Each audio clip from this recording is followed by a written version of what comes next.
माँ का घर। मेजर विजय और विभा तिवारी की बड़ी बेटी कहने को तो वह बड़ी थी, पर लाड दुलार बिल्कुल छोटे बच्चे की तरह मिला था उसे अपने घर में। उसका छोटा भाई भी उसे बिल्कुल छोटी बच्ची की तरह प्यार करता था। बचपन से ही वो सबकी पसंदीदा थी और उसका टेडी बियर जैसा गोलू मोलू वाला लुक उसे और क्यूट बना देता था। पापा की परी और माँ के दिल का टुकड़ा पायल एक परफेक्ट ऑलराउंडर थी। पढ़ाई, सिंगिंग, डांसिंग सब में अव्वल। बचपन से ही पायल ने यही देखा था और जाना था कि वो और उसका भाई दोनों ही अपने माँ बाप के लिए एक समान हैं। हाँ, अपने मोहल्ले में उसने इस तरह की बातें जरूर सुनी थी और देखी थी जहाँ लड़के और लड़कियों में भेदभाव किया जाता था, पर यह उसने अपने घर में कभी महसूस नहीं किया था और ना देखा था। शायद यही वजह थी कि वो अपनी फैमिली को बेस्ट नहीं बेस्टेस्ट मानती थी। सूर्यनगर जैसे छोटे शहर में रहकर भी उसे कभी ये महसूस नहीं हुआ कि उसे कोई सुविधा नहीं मिल पा रही या उस पर कोई पाबंदियां लगाई जा रही हैं। उसके कहने से पहले ये चीज़ें उसके सामने होती थीं, चाहे वो पढ़ाई के लिए कंप्यूटर हो या अपनी सिंगिंग की हॉबी को फॉलो करने के लिए गिटार हो। उसके पापा अपनी लाडली को किसी चीज़ की कोई कमी नहीं होने देते। एक दिन पायल बेसब्री से अपने 12वीं के रिजल्ट का इंतजार कर रही थी। अपनी 12वीं की परीक्षा में उत्तीर्ण होकर पायल ने फिर से वो इतिहास दोहराया जो टॉपर पायल ने 10वीं में रचा था। घर में होली दिवाली जैसा माहौल था। रिश्तेदारों की बधाइयों की लाइन लगी हुई थी। मिठाइयों से घर भरा था और आज एक बार फिर अपनी बेटी की वजह से मेजर साहब का सीना गर्व से फूला नहीं समा रहा था। अपने पापा की आंखों से खुशी के आंसू छलकता देखकर पायल ने झट से उन्हें गले लगा लिया और राहत की लंबी सांस ली। आखिर यही तो उसके जीवन का इकलौता मकसद था जो शायद हर बेटी का होता है, अपने पापा को प्राउड फील करवाना। रिजल्ट्स के कुछ दिन बाद ही इंजीनियरिंग कॉलेज से कॉल आ गया और अपने सपने की तरफ एक और कदम आगे लेने का वक्त आ गया था। वैसे मन में तो सवालों की सुनामी सी चल रही थी पायल के मन में। घर से इतनी दूर रह पाऊंगी या नहीं? मम्मी के बिना मुझे नींद कैसे आएगी? आज तक तो मैं माँ पर निर्भर थी। वहाँ अपने सारे काम खुद करके पढ़ाई करनी होगी। पढ़ाई अच्छे से कर पाऊंगी या नहीं? कहीं मैं गलत संगति में न पड़ जाऊं। ऐसे ही न जाने कितने सवाल पायल के मन में आ रहे थे। उसने अपनी आंखें बंद की और एक लंबी सांस ली। उसे सिर्फ अपने पापा का चेहरा दिखाई दिया और उसने इन सारे सवालों को दरकिनार कर दिया। सिर्फ एक बात सोची कि 4 साल की इस जुदाई से उसका और उसके पापा का वो सपना पूरा हो सकता है जो दोनों ने साथ देखा था। तिवारी परिवार की पहली इंजीनियर का ताज अपने सिर पर पहनना चाहती थी पायल। अपने दिल को मजबूत कर पायल ने माँ पापा का आशीर्वाद लिया और चेहरे पर मुस्कान लिए चल पड़ी वो ट्रेन में बैठकर अपने उस सपने को पूरा करने जो उसने और उसके पापा ने साथ देखा था। और कॉलेज पहुंचते ही पायल की आंखें खुली की खुली रह गईं। सूर्यनगर की छोटी सी गलियों से निकलकर वो आज मुंबई जैसे बड़े शहर में अपनी इंजीनियरिंग के सपने को जीने वाली थी। कॉलेज का पहला दिन बहुत ही शानदार रहा। पायल अपनी 2 रूम मेट के साथ घुल मिल गई थी। उसे लगा ही नहीं था कि घर के बाहर भी कोई फैमिली हो सकती है, पर हॉस्टल में आकर उसे पता चला कि सिर्फ खून के रिश्ते ही अपने नहीं कहलाते, दिल का रिश्ता भी अपना होता है।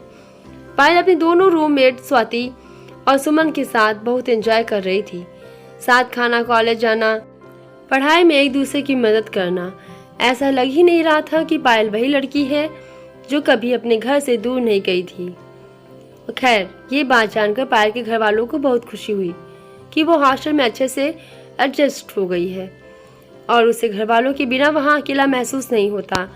और जैसा कि अब तक होता आ रहा था, कॉलेज में भी पायल ने पढ़ाई के मामले में वही परंपरा कायम रखी और हर एग्जाम में वो टॉप करती रही।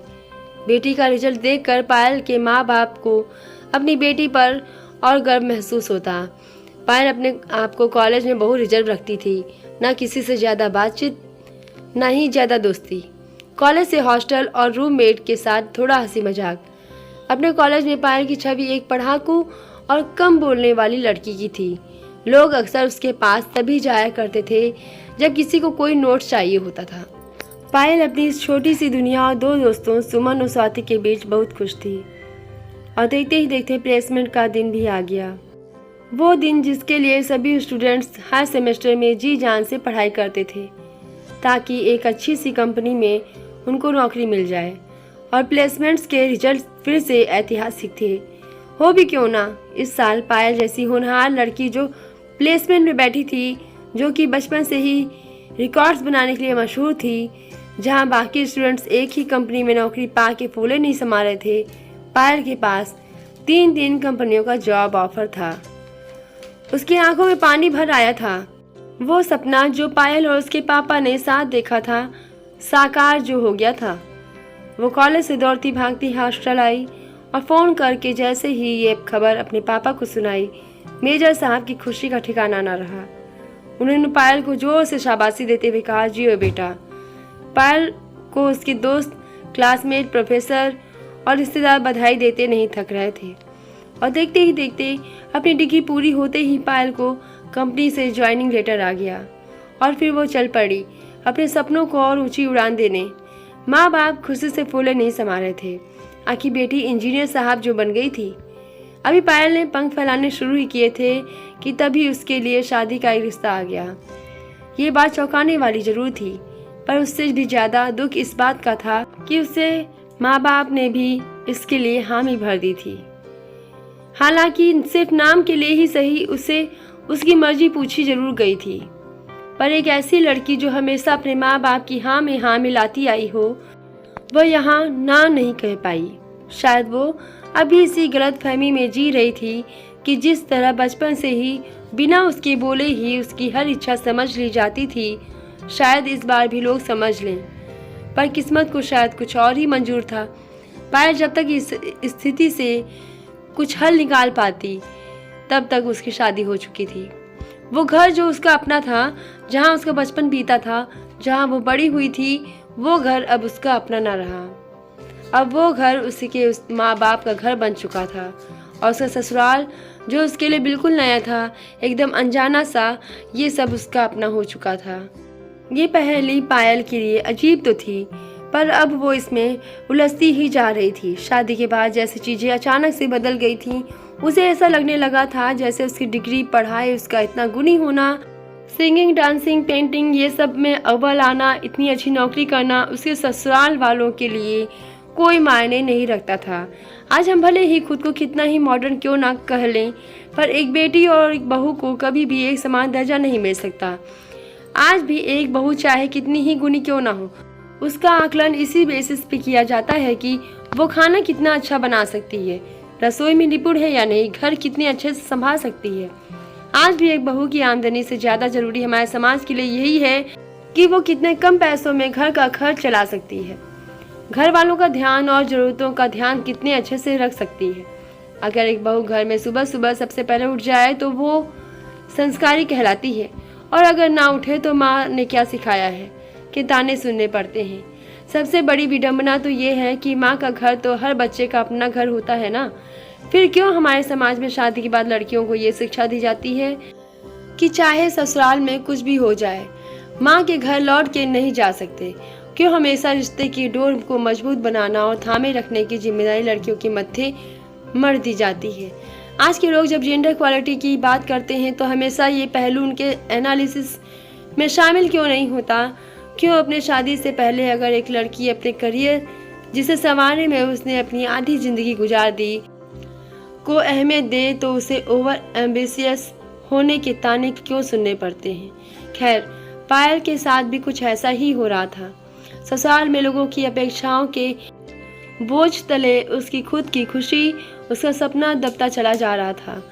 जब भी वो अपनी भावनाएं पति से शेयर करने के बारे में सोचती तो पति देव के पास उसके लिए टाइम नहीं होता था, और अगर अपनी माँ या पापा से ये सब बातें करना चाहती तो बेटी अब वही तुम्हारा घर है, उसी में खुश रहना सीखो की सलाह मिलती थी। आखिर इस घुटन की जिंदगी से तंग आकर पायल ने एक दिन बहुत हिम्मत जुटाकर एक फैसला लिया कि अब नहीं, अब वो उस गलती को नहीं दोहराएगी जो वह बचपन से करती आई है। अब वह दूसरों को खुश करने के लिए नहीं, अपनी खुशी के लिए जिएगी। वही करेगी जो उसके मन को अच्छा लगे, जो उसके सपने हों। जिंदगी भगवान ने एक ही दी है और बहुत किस्मत से इंसान के रूप में हम धरती पे आए हैं। जब भगवान ने ही कोई बंधन नहीं रखा हम इंसानों को, तो फिर क्यों हम खुद को बांध कर ये जीवन जीते हैं। पायल ने अपना सामान पैक किए और चल पड़ी अपने सपनों को साकार करने।